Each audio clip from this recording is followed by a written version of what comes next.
Well, good evening, everybody. Welcome to the session for tonight. We're going to do one of those market deeper dives. Lots of things going on for the market to digest right now, and yet we're still doing okay.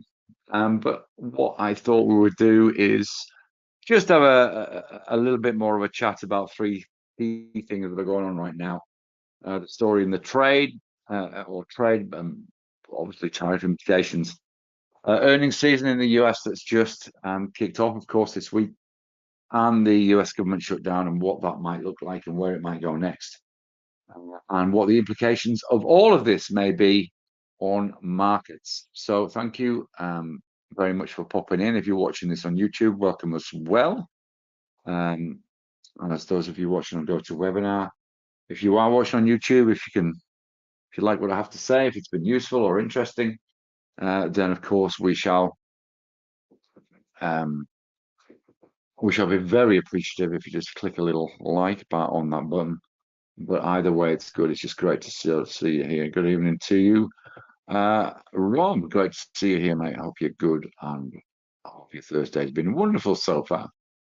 Really important, we put up this important message just to remind you that this is for educational purposes only. We are looking and talking about live markets, and we will try and find a chart of the day or two to keep an eye on from your point of view. But remember, as we do talk, make sure you do your own due diligence on anything you see here. Make sure that you follow trading plans and manage risk on every trading action, entry and exit. Of course, what we always do is we start off by having a quick overview of what markets are doing right now. And then, of course, we'll get into the meat of the session.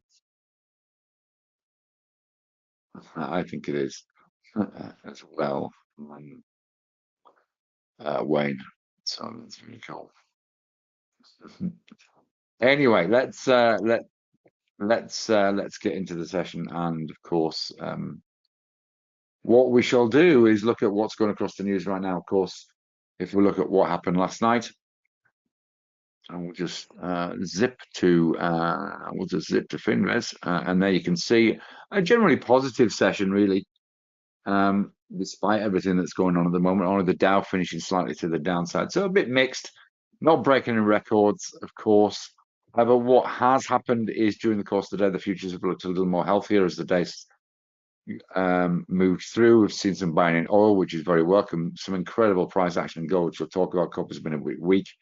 We look across the major FX classes. You can see that the GB pound has outperformed USD a little weak. We'll talk a little bit about that as we go, because that's obviously got implications. If we look at where the European markets have opened, you can see there just a slight dismal performance, nothing outrageous on the FTSE and the DAX. The CAC 40 is up very slightly, and the stock 600 is also up slightly, but continues to be relatively choppy. As I said, we have had some UK data out today. If we just check in on this, we had the RBA governor speaking earlier. We'll just maybe have a look at it. There was some jobs data out of Australia, as you see there, and they were really pretty soft compared to expectations. The actual unemployment rate went at 0.2%, and now that didn't do any harm to the ASX, which was actually an outperformer in Asia. If we just check on here, you can see it was up. It came off its highs, but it was up over 1% when that news came out. Just down a little bit under that by the end of the day. Nikkei did well. That has been closed for most of the week, so playing catch up. But essentially, I think what the markets were doing is they were potentially responding to increased likelihood of a possible additional rate cut on the 4th of November when the next meet. Up to yesterday, you can see it was about 50-50. It should be an interesting meeting. But it'd be interesting to see how that jobs data has changed that. So if you check in on this tomorrow, I'm just going to pop this into the channel chat so you can have a look tomorrow. So copy and paste that into your browser tomorrow, and you can see whether this has changed at all. I suspect it may well have done, and I think that's why the markets responded as they did this morning. Outside of that, of course, we're not getting any data out of the US, or some of the government data isn't coming out, but there's that GDP number out of the UK this afternoon, which was better than last month. So even though the growth is small, we didn't want a really another month on month where it was in negative territory. So the fact that that's positive is generally okay. We're seeing good numbers in industrial production and manufacturing production compared to, again, what was expected. So not a bad set of data coming out of the UK, but nevertheless pretty shy or being anything that symbolizes growth. Obviously, things are biting across the board. Out of the US, we do have the Philly Fed Manufacturing Index. Of course, normally we would have weekly jobs numbers out, but that isn't coming out because it's US government data. Because this comes out the Philly Fed, this may be released. We expect it might be, and we've got a few of the FOMC meeting, so the Fed members speaking tonight as well, which may have impact. Got the International Monetary Fund meetings throughout this week, which aren't going to have a massive impact on stuff. We're still waiting for the non-farm payrolls from a couple of weeks ago. No sign of that. Is that deliberate? Is the question. If we look at what's happening tomorrow, we do have the crude oil images coming out tonight as well. That'll be interesting. If we look at what's happening tomorrow, we've got CPI coming out of the Eurozone, less likely to be surprising than the preliminary number. And then we've got the BOE governor speaking, which again may give us an insight into what they're thinking in terms of rate cuts, etc. The Fed is expected to cut rates when it next meets. Let's just get a percentage on that. And again, you can keep a sort of eye on this. It is really very much an important thing in markets at this stage, but it is pretty well priced in that there's going to be a rate cut. You can see that it's 98% there's going to be a, put the link in there as well. So the current rate is 400 to 425. There is an expectation that we'll get a 40% cut. If we look at the rest of the year, and one of the reasons why the market is what it is, if we look at the December meeting, we are expected to cut again there. Actually, we are. So another 0.25% priced in for December. I didn't think it was as high as that. And if we look into January, there was an early cut expected next year, but it might be March. The Fed had a pause, but there is a 50-50 chance of another 0.25%. Possibly in January as well. So that's why the markets are sort of feeling okay, or one of the reasons why markets are feeling okay is that we're seeing the prospect of essentially 0.75% drop in US interest rates in the next 4 months. Right, let's have a look at some charts and see what we can see. If we look at the NASDAQ, I'll show you this as we go through. These are just some of the tools we've been developing. Those of you who are part of the hybrid group know all about this. And there you can see there's the commodity and index scanner. And then I think we've got an example over here. Then we've got the trade dashboard, which is there. Not the best example of that, actually. Let's just pop it on there. It works well on FX.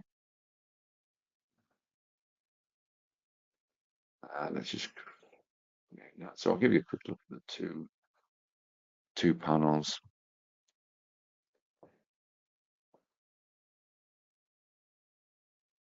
And so the first panel is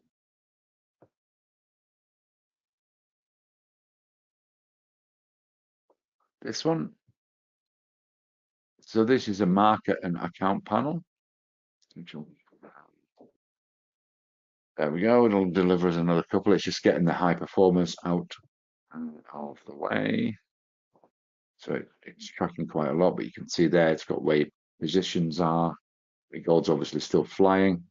What your account's doing when things are open and closed, economic calendar there.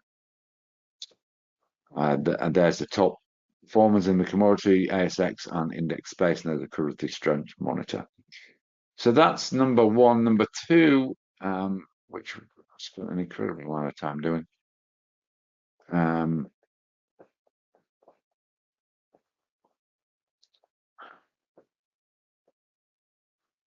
Is the, so put on a blank template again. Let's get rid of everything. There we go. Is the trading dashboard. What this does, it allows you to get all the information you need to make a trade. Is the idea. So what we've got, this is obviously potential US yen, so it reflects the chart that you're actually looking at. Tells you what confluence is. At this stage, it's looking quite good long and multiple time frames. We can, if we wanted to hold it overnight, so let's say we're going to trade one contract of it. You can see there's the swap rate. It would calculate what it cost us for a day, a week, and for 2 days, it would cost us $7.72. And then if we want to go long, we can, so there's the current price on the chart. That's a volume and ATR. Embedded charts are really quite difficult to do some things, but I'll show you what this does. So let's say we're going to do 0.1 of a lot. We can set a stop loss at, let's say, 151.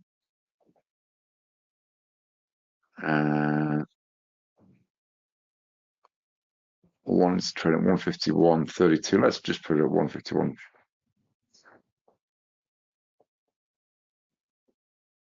Uh, 08. 09. Yep, and we'll put a take profit at 152. And what it should do is calculate that. So if it works for us, we'll win $69.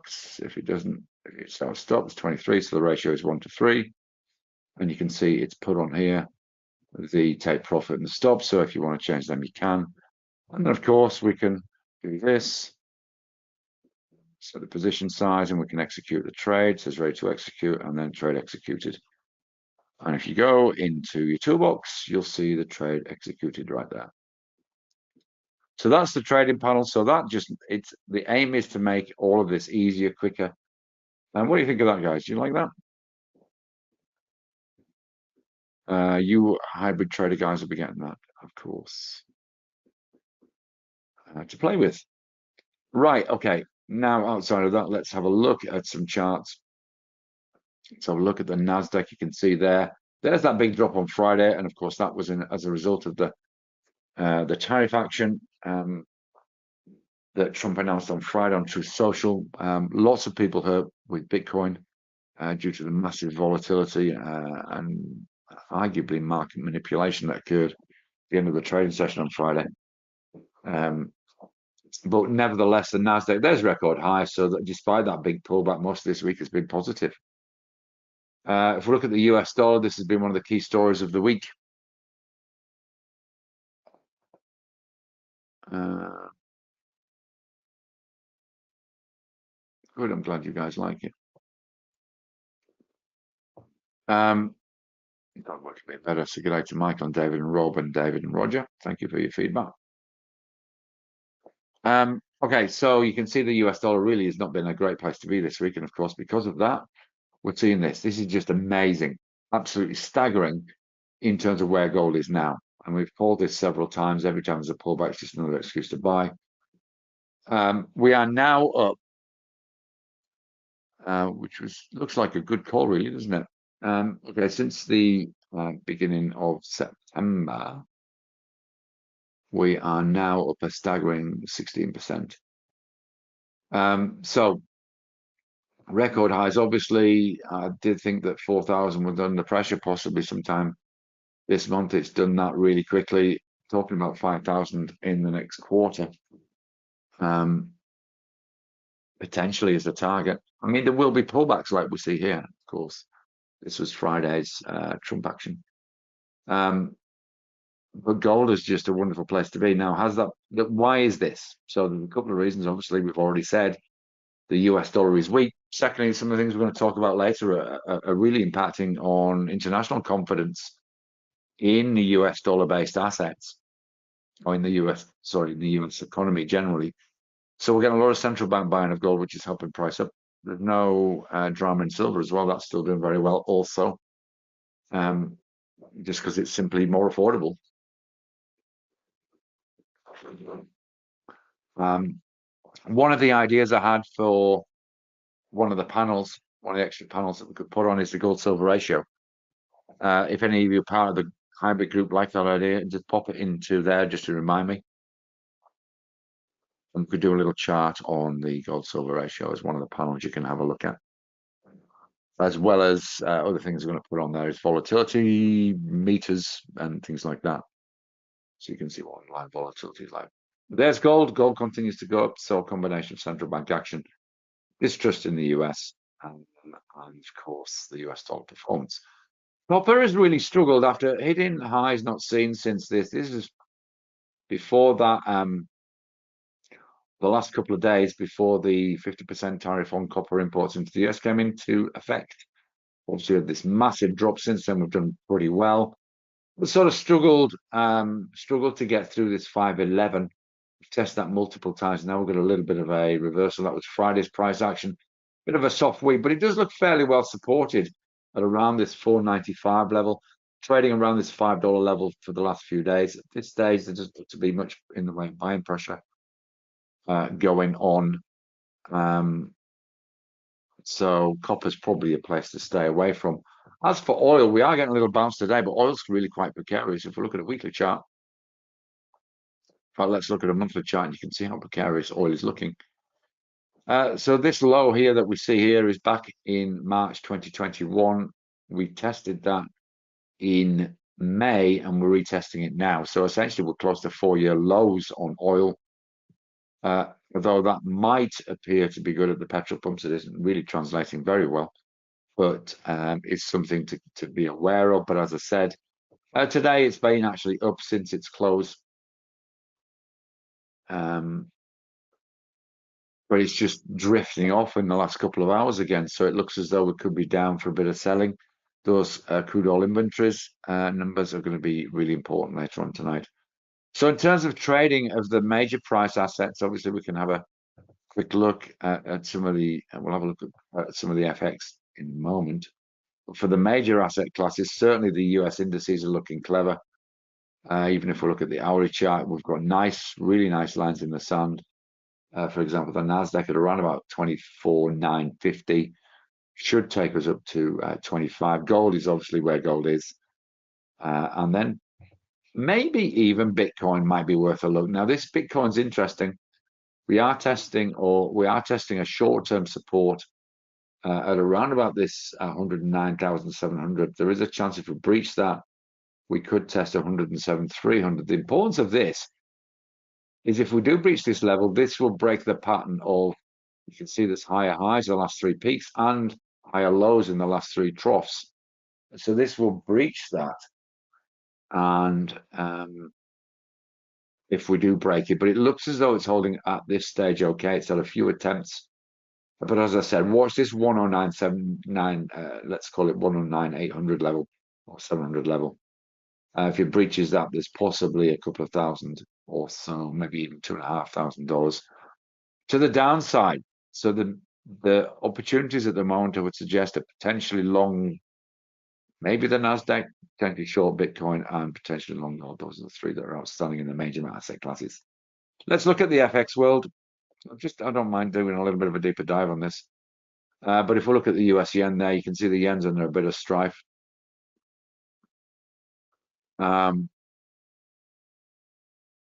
And you can see there that that strength has been evident throughout the course of the day. We just showed you how to enter a trade with the stop and the take profit. This is the trade from that entry on that panel, but looking good. Ideally, you probably best would have waited until a breach of 151.35, but you can see it's a pretty healthy looking chart. Or possibly these, possibly to 151.68, so about a 30-pip move to the upside. We looked at the Euro Aussie earlier. This is a range bound indicator. really sort of in a daily range, it's testing the top of the resistance, but really failed. Was looking very perky this morning, got to a key level at 179.75, and then came back and a retest of that level that it breached earlier in the session. So that's not looking quite as attractive as it was potentially earlier. But if we drag on the Aussie US, you can see that is looking slightly better again than it did today. We are in a little bit of a range at this stage. I would say these are the two levels to keep an eye on, possibly 65.26 to the upside and possibly that 64.86 to the downside. So around about a 40 pip range that we're in at the minute, a breach either side of that could be technically significant. So I'm going to actually give you this as a chart of the day. I do think this support looks pretty solid. But that and the US yen, which we've already talked about, are the two that really look quite attractive. In terms of just a quick couple, have a quick check-in on Yancoal tomorrow. Coal stocks have had a good couple of weeks. I quite like this as a chart, sort of long-term double bottom, big gap to fill, and that potentially there. May get a pause about halfway up, but that's a good excuse to pull your stuff up to just above break even. But YAL on the ASX. And then, of course, if we shimmy on into, which we'll do here, we'll just shimmy on into a look at a couple of US stocks, which I'm not really enthused about. The Swiss yen's actually not looking bad. It's actually maybe another one to keep an eye on. We have actually breached a short. We're actually out of the range there. Potential breakout trade. Possible move up to around about 190.23, which is not bad for the Swiss yen. That wasn't why I was looking at this, but let's put it on a daily chart, and you can see on a daily chart how important this 190.23 is. But what I wanted to put on is I wanted to put on JP Morgan, just to show you how that's performed this week. Obviously, one of the first companies to report. We got this earnings candle, which was a bit wobbly, to be honest, but a good session yesterday. So stuck in a range that looks well supported, over 300. May well go up and test about 318. So that's where the banks are. If we look at some of the others, if we look at maybe Bank of America, I think have also reported this week.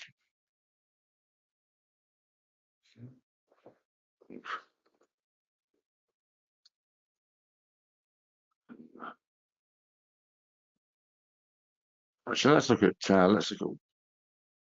Wells Fargo. Actually, I think what we'll do is that.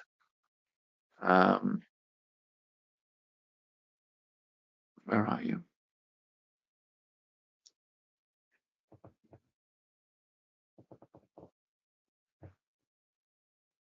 So in terms of bank earnings, you can see again, Wells Fargo had a good session. That's a really nice move on Wells Fargo. So having already reported, Wells Fargo looked like a good move. Possibly now we've reached 85.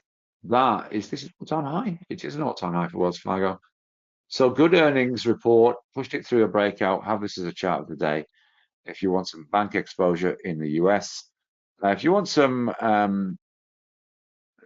tech exposure, obviously tech's been a little wobbly at this stage. Micron were one we were potentially watching. Interesting price action on Micron. You can see here that we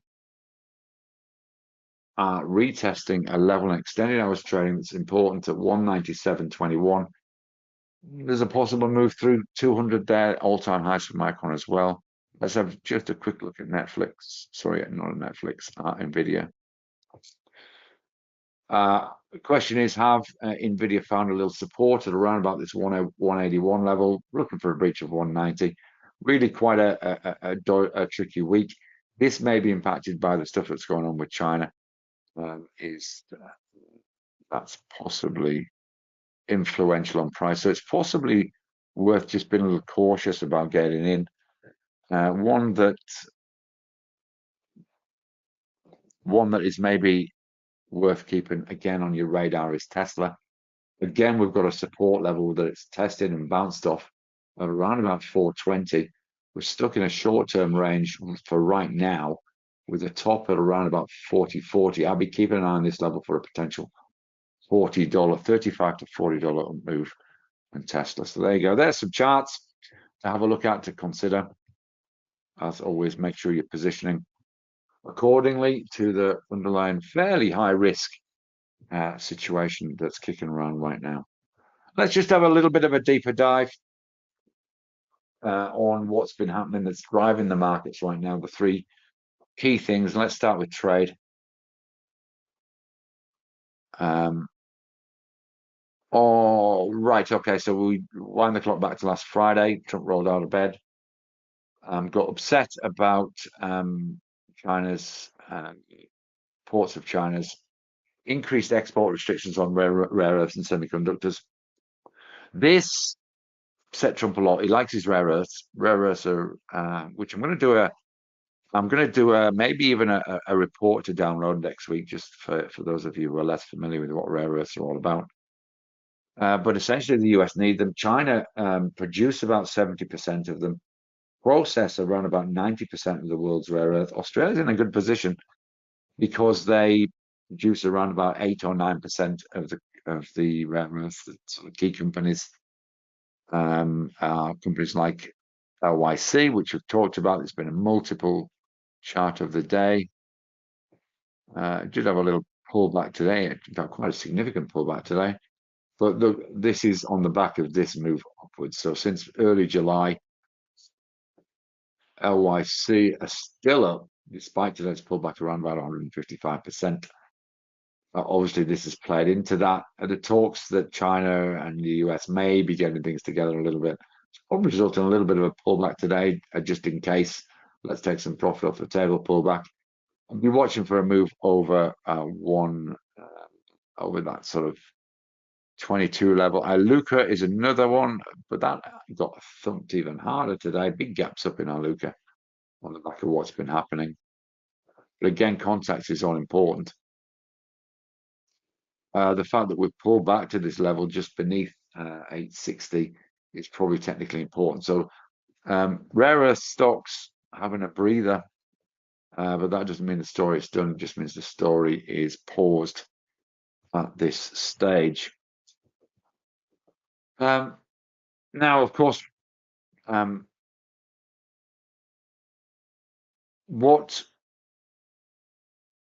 of the things that was talked about, the narrative around it, is that the US is trying to decouple its reliance on China, looking for supply chains from elsewhere. It's sort of difficult with rare earths because they have such a dominance, a real leverage to have that China have with their rare earths. And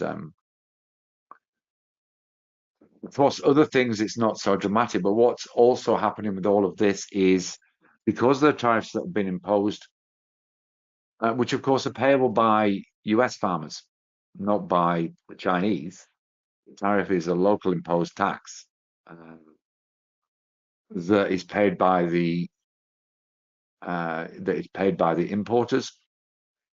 From an export point of view, why obviously China has said, right, okay, we don't actually want to pay tariffs on importing soybeans from the US. So I'll tell you what, we're not going to do that. We're going to go to Argentina, we're going to buy from Brazil and buy from them. Of course, that makes the Brazilians very happy because they've got a 50% import tax imposed on anything that goes into the US. So what's happening with all of this is a realignment potentially of some historical trade deals. Now, trade deals are in place for quite some time once they're established. So, of course, US soybean farmers are getting absolutely murdered in terms of it's been a bumper crop, but they have got no one to sell it to because the reciprocal tariff situation, a change of trade patterns. And so this is quite significant. So their economic impact per se isn't going to be massive for individual products like soybeans. But there's two things that may happen because of that. First of all, there's obviously, as I said, to get this back, once you've established a different a different relationship for a particular product. If that sort of starts to expand into other products, looking for different supply chains, then that then becomes a potential economic influence. The other influence, of course, is political. This is not going down well, obviously. If you're someone on the receiving end of what's happened, then the likelihood of voting for the current administration going forward is reduced.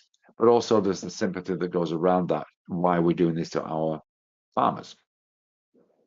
Anyway, and despite what's been promised in terms of support for farmers, how real is that? It's talk at the moment. There's nothing going on. So what was happening with US-China is that things seemed to be going well. They were meeting, they were talking. The original 140% tariff, 140% tariffs had dropped to a level which is sort of okay, around about 30%. But it's all a bit of a diplomatic balancing act. Of course, both sides have said, look, we're still prepared to talk despite this latest blip. And there's a planned Trump-Xi meeting to avoid or really sort of avert a potential full breakdown and escalation of what is a fairly limited. I mean, already the people are sort of talking, well, is this just another taco, i.e. Trump always chickens out sort of situation with the trade stuff? But it's really fragile. The US and the US and China both suffer. Probably the US more from a breakdown of a trade deal, which is so the implications of this could start to impact. It's not resolved soon. Markets we saw what happened on Friday. If you didn't see what happened on Friday, this is what happened on Friday. Let's just have a look at the Nasdaq, just to show you the extent of this, the extent of a Truth Social post. That is what happened. So we got a 4.7% swing in the space of about 4 or 5 hours. Then, of course, it was the taco trade. Once it's here, we got profit taking that gap. But since then, it's not been, because there's been no massively positive vibes coming out of it since then, apart from, yeah, we're still going to talk. You can see that bounce has been limited. We're nowhere near where we were on Friday. And so that is where it's at right now. So markets will keep an eye on this. And if there's any deterioration, it could well see a fairly significant sell-off. Okay, so now we're over 2 weeks in the US government shutdown. So again, just to fill in some detail and try and get beyond the nonsense that's talked on Sky News Australia or Fox News in the US and try and be balanced a little bit about it. Essentially, there's a little bit of a game going on. The one big beautiful bill which Trump pushed through, essentially one of the things it does is it attacks healthcare, or the way that currently healthcare insurances are paid in the US by Joe Average. So there is what used to be called Obamacare is now the Affordable Care Act. What this is all about is essentially their insurance premiums are subsidized to the tune of around about 100%. So, sorry, around about 50%. So what it means is if that's taken away, then people are going to see 100% increase in what they're paying for insurances, which is now it's an interesting one because to date, Trump's ire and a lot of his policy things have actually been aimed at, and a lot of his sort of, or all of his National Guard invasion of cities and stuff has all been aimed at the democratically run cities and states. So it's been really sort of hitting the base, which isn't going to be affected. However, looking at the spread of what might happen if the subsidies are taken away, which is what the Republicans are trying to do and the Democrats are trying to stop, even though the Democrats are trying to stop it because historically they are more socially oriented, and therefore the healthcare sort of support is a big part of their mandate. The impact on red states and the impact on good feeling towards the Republican Party will be felt, and felt significantly, in red states as well. So politically, it's a really interesting move. And it's backfired a little bit in terms of the blame. So essentially, the Republicans saying, well, it's all those Democrats' fault because they're blocking it, because they want people to have healthcare subsidies. But people have already started to get letters suggesting what might happen. And that's beginning to make that. So most people, if you look at most polls, but from both sides of the political divide, there is the fault is being put fairly squarely at the feet of the Republicans. So that, as a tactic, has sort of backfired. And of course, surrounding this, of course, there are other things going on. There's a block of the Epstein file release. One of the things that occurred because of the shutdown is a recent winner in an election has not been signed in as a member of the House. That would probably tip the number required to release those Epstein files. It appears as though, despite pre-election promises, the Republican Party aren't very happy about that. And if you look at the votes that have done, it doesn't require anything at all to push it through. So that has been put forward as a potential added reason. And then there's Trump's been quite open about, well, look, I'm going to absolutely hammer. It's not just a lot of people being furloughed. A lot of people are going to be out of work on an ongoing basis because we're going to slash some stuff. So it's going to be really interesting to see what actually happens on the political policy front. But of course, we're interested in what the impact might be on markets. So obviously, the service disruption has issues. People aren't getting paid, so they're not going to work. So things like air control and air traffic has slowed down. A lot of the military hasn't been paid. One of the implications for markets is the data is absent. I've already said that earlier. So the worry about that is, of course, that markets expect, it's not, I think there's been 14 in the last 14 shutdowns. Sorry, 9 shutdowns, I think, in the last 14 years. The longest, coincidentally, was when Trump was last in power, which was 34 days. But they rarely last beyond a couple of weeks. And usually the markets don't care because it'll all be all right at the end of the day. Usually there's a desire to get the government back open. There's a desire for some resolution. So often some compromise. There is no compromise going on at this stage from either side. So with continued disruption in services, that's going to start to have an impact. In terms of the data, markets are quite happy for a couple of weeks.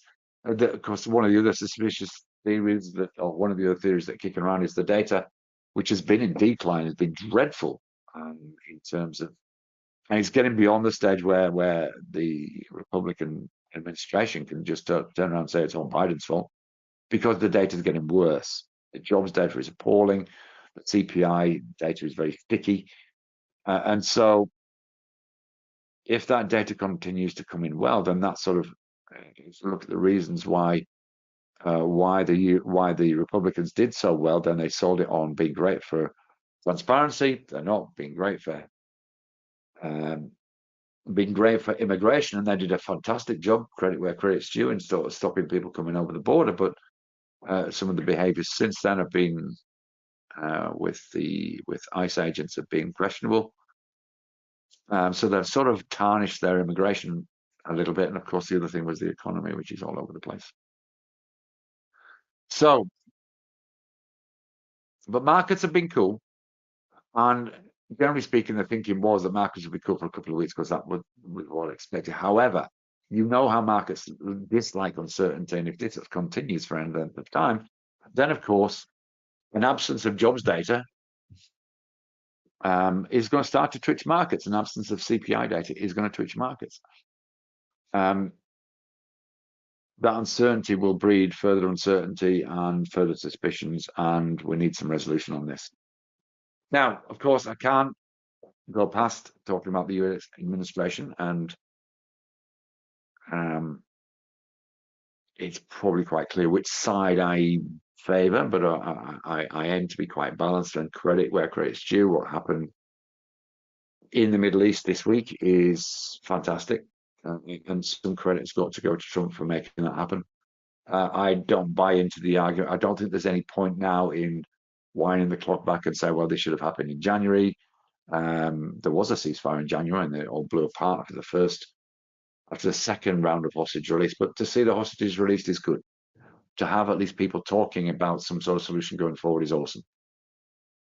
And therefore, Trump was instrumental in that, even if Israel give it a great reason to be able to force the hand by bombing Qatar. Credit is going to go to Trump for making that happen. So I just wanted to reference that. Anyway, back to the shutdown. The duration of this is going to be the critical factor. If this carries on for another couple of weeks, I think we'll start to see markets which are getting increasingly uncomfortable.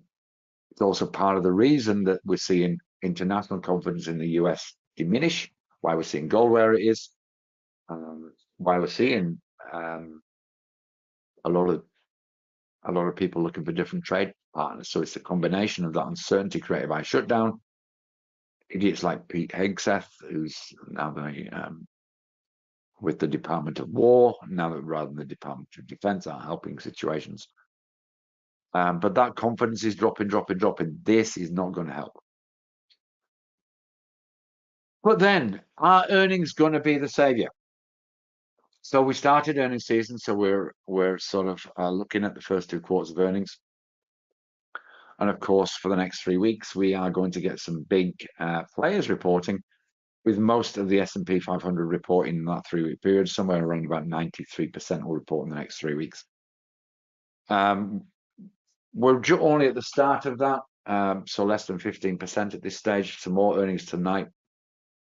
And then it all ramps up next week. I think we get some of the tech stocks reporting pretty soon. I think Netflix is usually the first. IBM is usually first, are usually fairly early in the piece as well. Generally speaking, if you're not familiar with US earnings, but you really should be keeping an eye on NASDAQ futures if you're trading tech stocks, because it's essentially tech stocks report after the bell. The US futures are open for an hour after the end of equity markets. We'll get some big moves in that last hour of the trading day on the futures contracts, which you won't see in the equity markets till the following day. So just be aware of that if you are trading. So it's not just about US stocks singly. It does impact, of course, on the major indices, and it's usually the futures contracts that you'll see that first response from, because there are days which are really, really big tech heavy. We tend to get 2 or 3 of the big boys reporting together. We'll keep you informed as we go. We might even just put up on our Monday and Thursday lists. We might just sessions. We might just give you a sort of list of who are the key players reporting. So anyway, the implications of this are we are at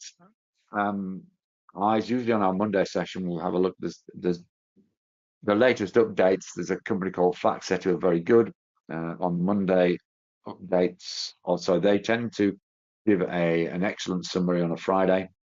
So Monday we usually talk about that for a few minutes on the live updates. The issue is where we are now in terms of market valuations versus what earnings. Earnings are the key driver about where stock markets go and hold. There's nothing more influential. And part of that, of course, is a review look at did they perform as was expected, and of course, then there's the forward view, which is more and more difficult to judge with everything that's going on that we've already talked about. Now, there are some corporate response. One of the reasons jobs data in the US is not so clever is obviously there's a corporate response to the impact of tariffs. If importers are having to pay more, essentially pay more for goods as they come into the country, they pay the tariffs. They're trying not to pass that on to the consumers because, of course, that's inflationary. So there has been one of the reasons jobs data is as it is because they're not rehiring when people leave. They're potentially sort of trimming down operations in order to try and keep, without putting too much pressure on the consumer, while still maintaining some profit margins. So it will be interesting to see how much of that is reported in the sort of post earnings report press conference that usually happens by the CEO. But the reality is that we are expecting a slightly slower growth rate. We are expecting an earnings growth rate of 7.3%. It was 10.7%, I think, in the previous quarter. But here's the thing, that the forward-looking 12-month P ratio for the S&P 500 is 22. The 5-year moving average is around about 19. The 10-year moving average is around about 18. So it is fairly high. Now, some of that is justified or has been justified by the by what's happening in the AI world. If we look at how the set of stocks that are leading that are doing compared to the rest of the market, essentially they're pulling the market up. And so there is a narrative around that the market may be overpriced. This stage, it doesn't look as though it is, but this, although you can explain this to some degree, then what it does mean is that the market response on any misses will be brutal. And the market response to upside surprises may be sort of tepid. It'll be favorable but tepid. It's not going to be, we're not going to see things shooting up unless they way outperform. And part of the reason is forward guidance is going to be difficult because of these outstanding uncertainties that I've said. Because the market will respond not only in terms of rear view, but also forward looking. So I think it's going to be a positive earnings season. I think we're probably going to see somewhere in the region of, if I had to plant my flag, I would say possibly around about 70% of companies beating EPS expectations, somewhere between 66 and 70. I thought when I was pondering it, I'll put it on the higher side because I think that corporate America responded appropriately. That may not impact on the bottom line so much. I think revenue will be a little bit less perky. I think we'll do well if we're over 60% revenue, because I think the profit margins are going to be created by prudence in spending, including employment, rather than increases in revenue. The exception to this may be tech. Obviously, there's a lot of speculation in tech prices at the moment, which some, as I said, some has justification. So just watch this. As I said, it's worth bearing in mind what these things create is a cacophony of potential uncertainty and volatility. Now, we like volatility because it's volatility that creates great moves, but it does mean that you may have to review what you're doing, how you're doing it, and when you're doing it. Obviously, if you're trading EAs, you need to keep an eye on your book. We survived Friday really well. That's a sign of balance, but the principles go across whether you're an automated or a discretionary trader. You need to be careful. You need to be cognizant of the things can change in a heartbeat. There's lots of things that aren't pre-planned that could influence markets, as we saw last Friday. So just bear this in mind. So it's a market to keep on top of. If you are entering, possibly reviewing position sizing accordingly, but taking advantages when they're there, but being really sort of proactive in terms of locking some of those profits in, be that with a partial close approach, be that with a fairly aggressive trail. I'm possibly taking a little bit more care around when data's due, or at the start of sessions when things seem to be particularly volatile. So there you go. Those are the three things that may. The trade stuff is completely unplanned. That's the difficulty with it in terms of response. Earnings season, of course, we know when companies are reporting at least a window. We'll know whether it's before or after the bell. And the shutdown, again, is an unplanned event when things happen related to that. So that's what makes it difficult right here, right now. Now, the other thing, don't forget your responsibility. It's not the market's fault if you choose to trade markets at any time, never mind when it's like this, then you've made that choice. A couple of key things is remember to always trade what you see, not what you think. It doesn't matter whether you think X is going to happen or Y is going to happen. You look to the market response, look at what's happening on a chart, and that is your guiding light. There is nothing better than price action to say, this is what markets are believing around this. Keep an eye on the data. Keep an eye on times when unplanned data comes out. And of course, choose your strategies and level of risk accordingly. I've already referenced looking at position sizing. If you want to move stops away because of the increased volatility, then obviously your position sizing is slightly less than you would if your stops were closer. Think about what strategies are working in certain markets, certainly range-bound strategies. Mean reversion type things perform pretty well in Asia. Trend strategies are performing often well a couple of hours into the session, particularly if they breach the previous session high. And data's out of the way. So, but as I said, don't be shy. Of course, we're not helped by the time zone shift. We're still okay in Perth, but of course, if you're on the East Coast, we're now moved in the opposite direction to the US, so that makes things a little more difficult where you are. So choose your strategies according to market, choose your level of risk, and continue to monitor it.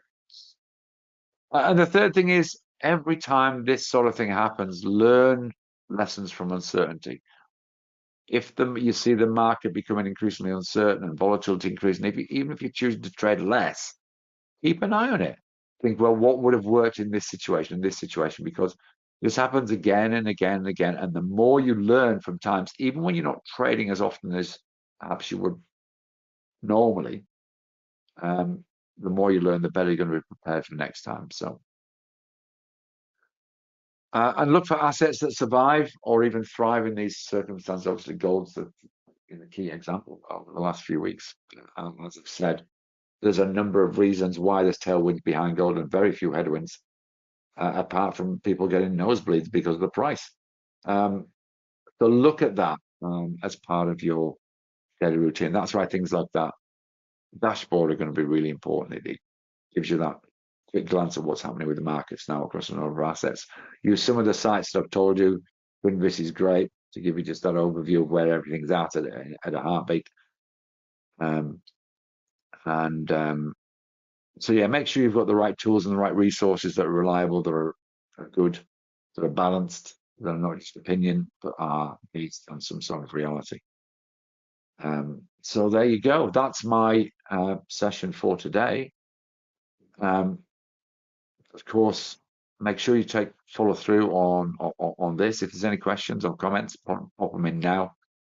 But make this a session where you think, right, what action am I going to take as a result of being here? Obviously, if you're in YouTube, or watching this later on YouTube, you can click the little thumbs up button. Would be wonderful, as I said before. I'm just going to quickly check through now and just make sure that I've answered everything that people have put in.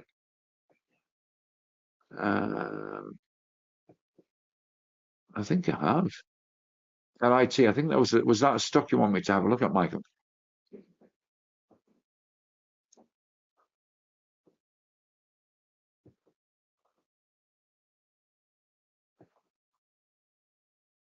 Bit of movement in BTC, says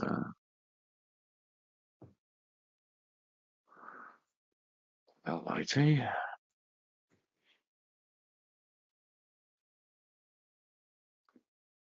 I'm not sure. Let's just have a look at Bitcoin. I can't find LIT, Mike. Unless it's meant something else. Bitcoin, a bit of movement in Bitcoin. Oh, it's looking quite bouncy. Wow, okay, so we had that test. So you can see where the buyers are. So lots of this is a really good example of pending order action. So what happened is, so you'll have had a few people. It's interesting. I wonder if people have been caught again on this. So theoretically, it depends which time frame people are looking at. So if you're looking at a daily chart, you'd see this and you'd sort of say, well, that's had multiple tests of this level. We've had 1, 2, 3, 4, 5 wicks test this in the last 7 sessions. So if you see that as an important level, what some people would do is say, right, it's done this, bounce 1, 2, 3, 4, 5 times. Therefore, what we're going to do is we're going to place a limit order here that will be filled as soon as it gets down to this level. So a lot of this price action, certainly this candle here, is suggestive of that. Look at an hourly chart. This is very suggestive of that. There's been limit orders here because of this previous price action that have been filled at this point here. What will be interesting now is to see if there's any momentum behind that to break through 111,690. If there isn't, I've already had a little bit of a rejection. If there isn't, then maybe that's taken out all the people who had limit orders, and that what that does is it puts extra pressure. If there's no limit orders there to hold price up, then what will happen is that'll happen. And then there'll be people with buy stop orders sitting here underneath this line that may be triggered. That's possibly going to help momentum. And then of course, a move down to this level where there might be profit taken again, or where there might be more limit orders setting. So that's where the pending order situation and how support and resistance are on it. It's people see that and they place pending orders here. If they think it's going to bounce, place pending order here. If they think it's going to breach, and as soon as there's no more of these left or no more of these left, then we'll get a price move. Obviously, as well, there's a chunk of people sitting up here with buy stop orders, ready to rock and roll if it does break out to the upside. So there you go. I hope that's interesting. But yes, it's an ETF.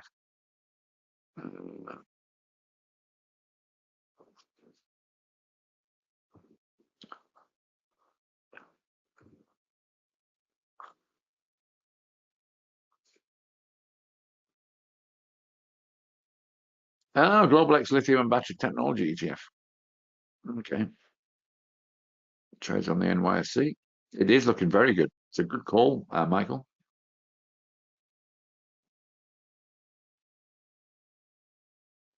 It's fairly liquid.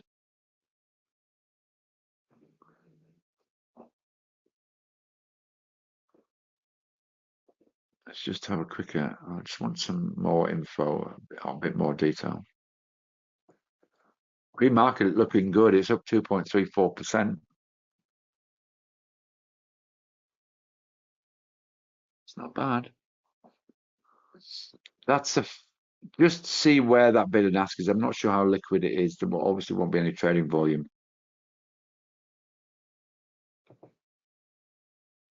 Let's just have a look at volume here. It's not bad. Not dramatically high, but it's not bad. There's enough liquidity there to a lot of liquidity there, 500,000, 1.1 mil. So the volume's not bad on it, but it's a good call technically. If we reach $60, that's the level I've been looking at. Thanks, Michael. Right. Okay. Well, ladies and gentlemen, I think that's probably enough of me for right now. You guys take care. Enjoy the rest of your evening. Thank you very much for being here. Thank you very much for being part of this. It's always appreciated. Thanks, Johnny. Thanks, Michael. Thank you to you all. You guys take care. Enjoy the rest of your Thursday. I will catch you again very soon. Bye-bye for now. Catch you later, David.